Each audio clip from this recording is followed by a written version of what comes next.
Rekan-rekan sekalian, selamat bertemu kembali di dalam seri aplikasi GPS.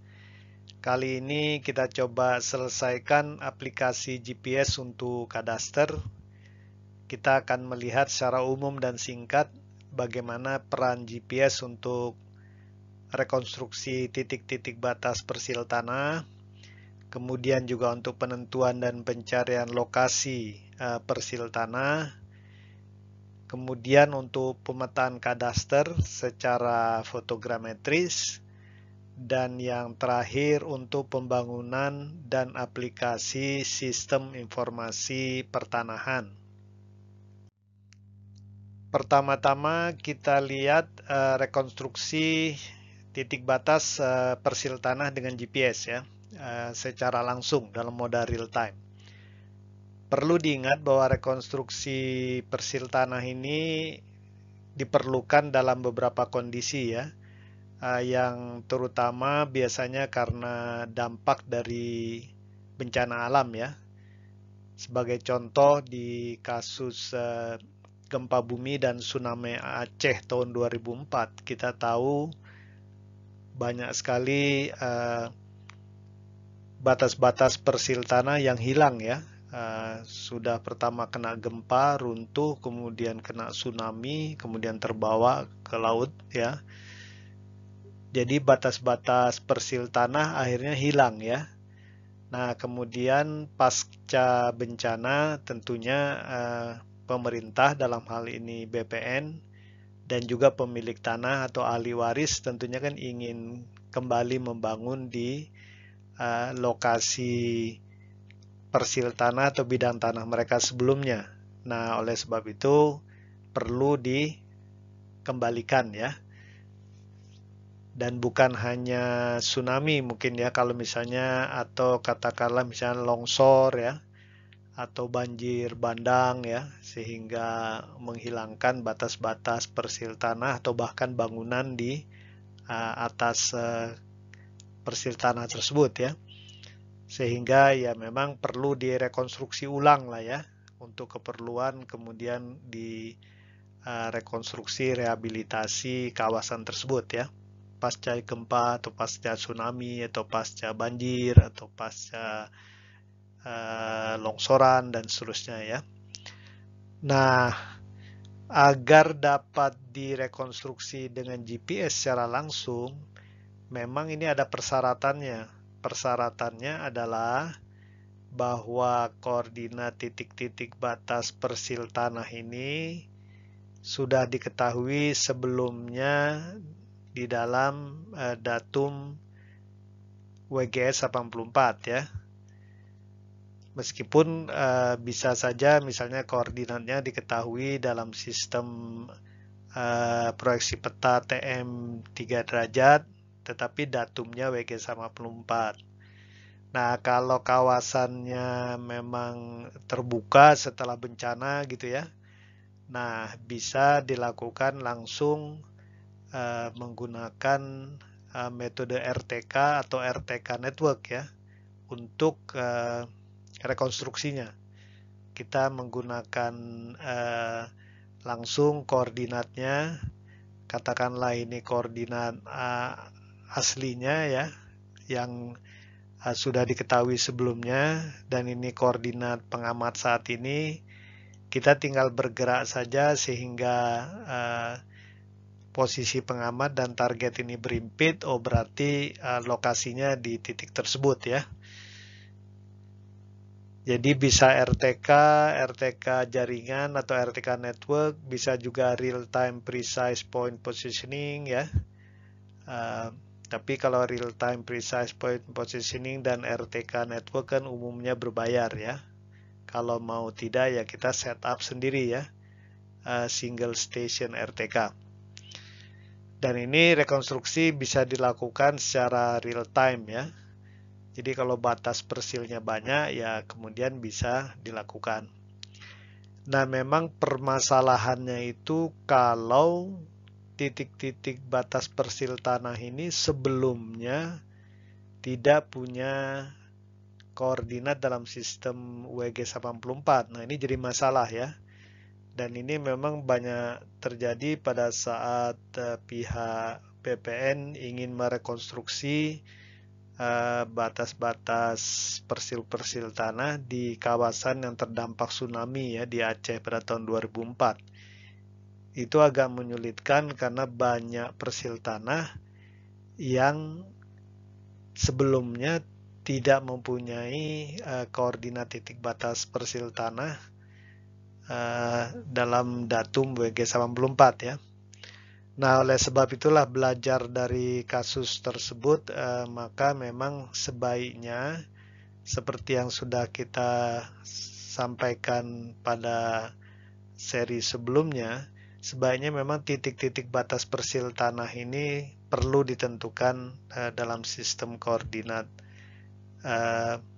WG 84 lah ya, dengan GPS atau GNSS sistem lainnya, sehingga kalau ada apa-apa kehilang ya persil tanah tersebut dan perlu direkonstruksi lebih mudah ya.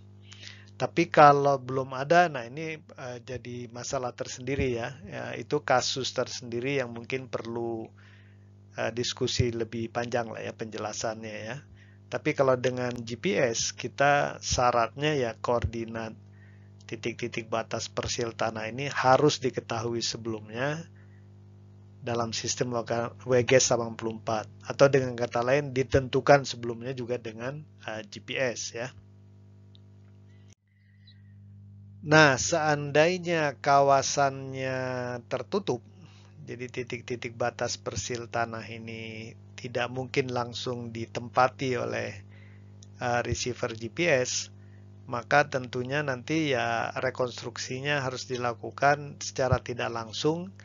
Kita mengintegrasikannya dengan sistem terestris ya. Jadi biasanya dalam hal ini kita nanti perlu mempunyai 2 titik bantu di kawasan di sekitar persil tanah yang akan direkonstruksi ya.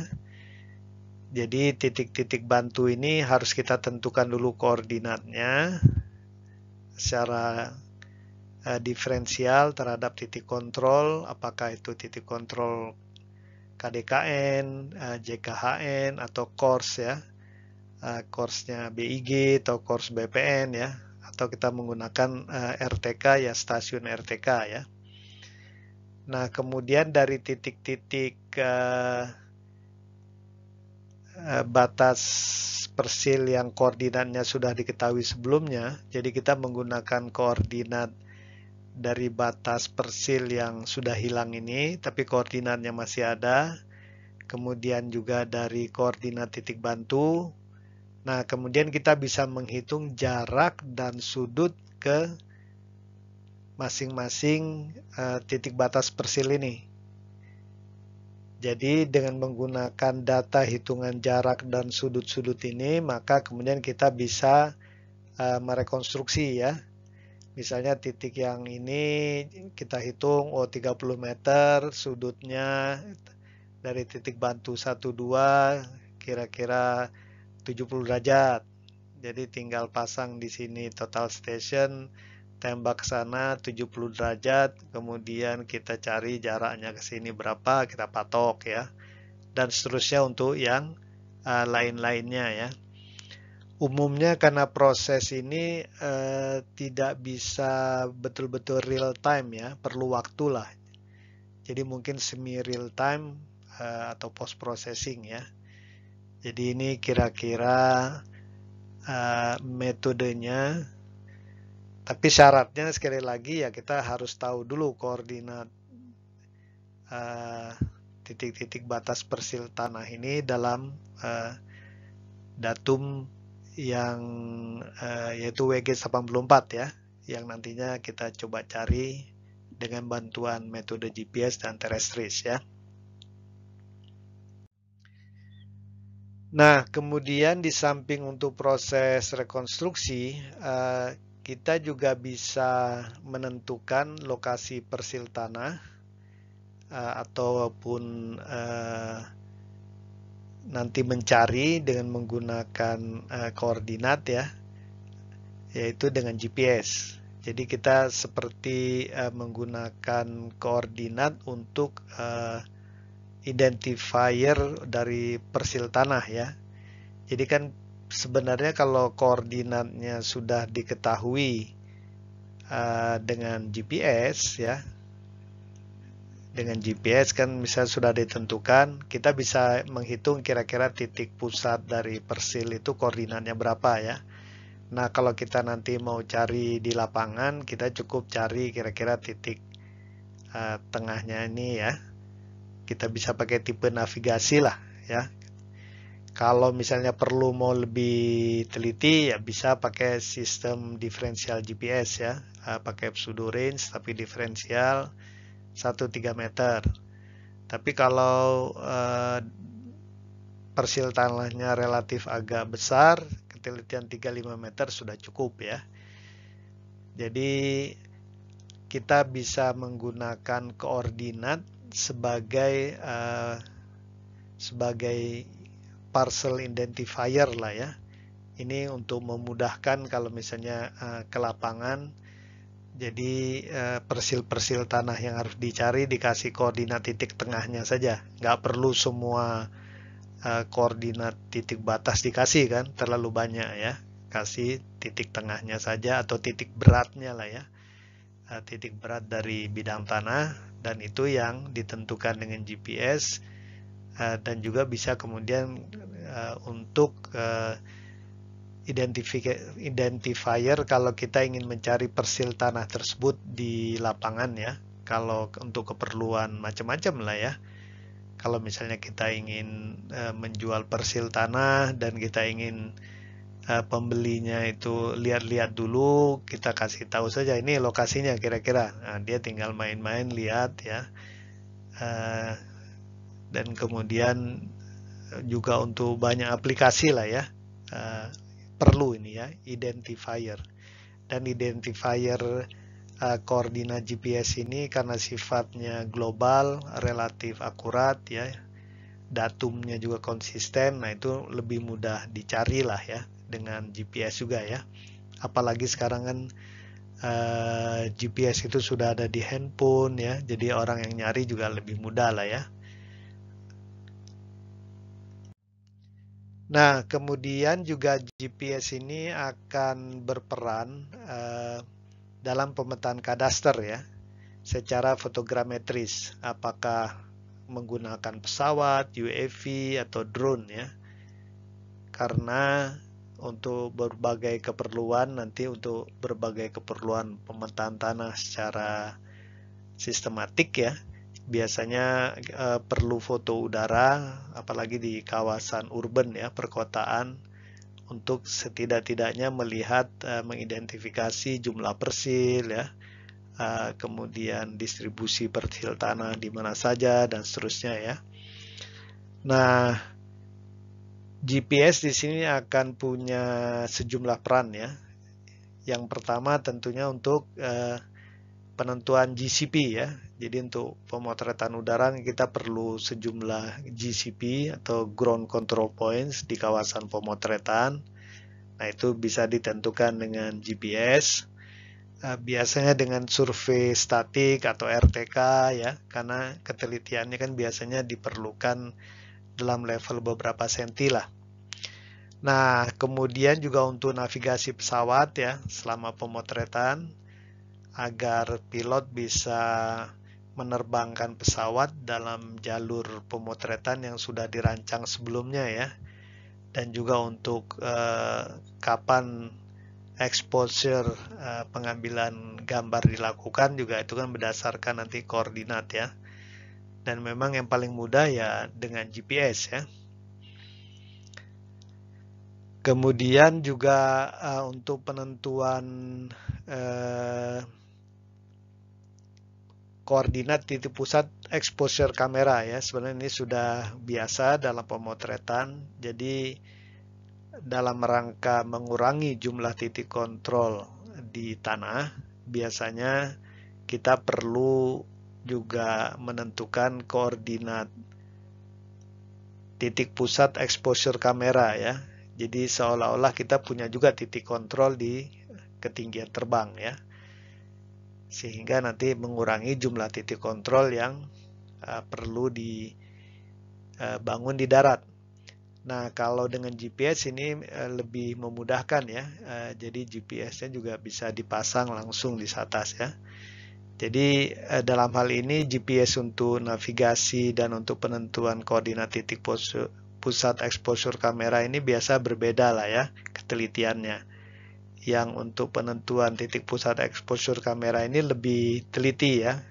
Karena kan kalau GCP-nya dalam level ketelitian beberapa senti, maka pusat exposure kamera itu nantinya ya harus ditentukan dengan ketelitian yang levelnya sama lah kira-kira ya beberapa sentimeter.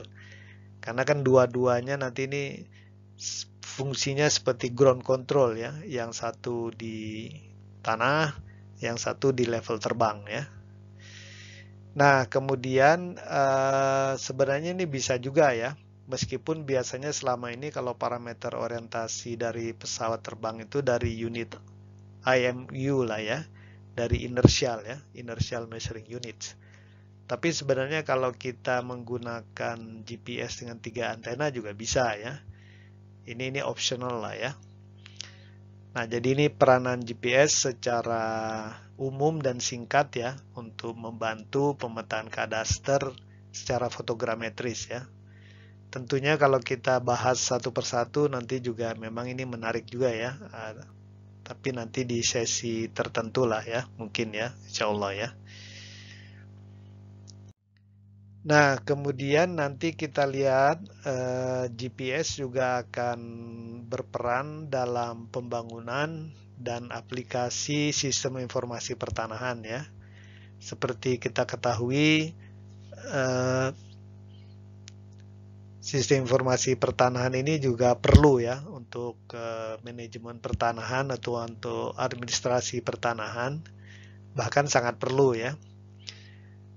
Dan pihak BPN, ATR BPN setahu saya juga sudah mengembangkan sejumlah sistem informasi pertanahan lah ya. Dan dalam hal ini secara umum ini ya, GPS itu bermanfaat untuk sebenarnya untuk GIS secara umum ya.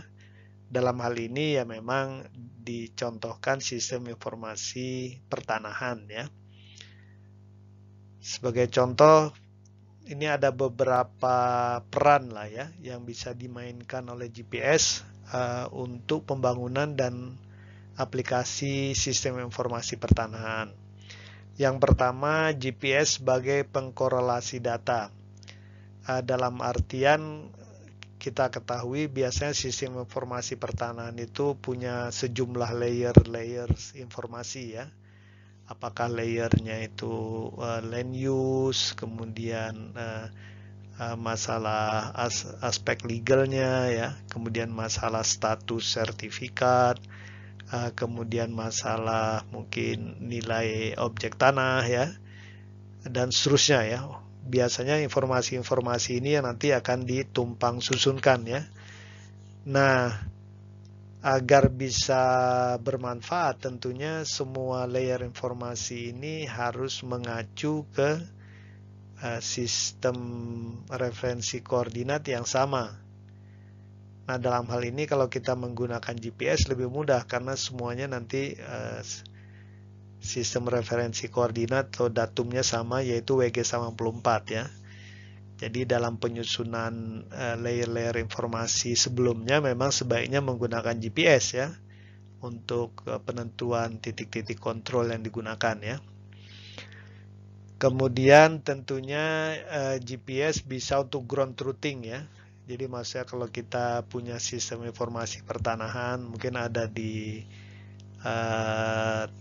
iPad kita yang kita bawa ya, atau laptop, kemudian kita buka sistem informasi pertanahan, kemudian kita ingin tahu apakah kita berdiri di persil tanah siapa dan seterusnya.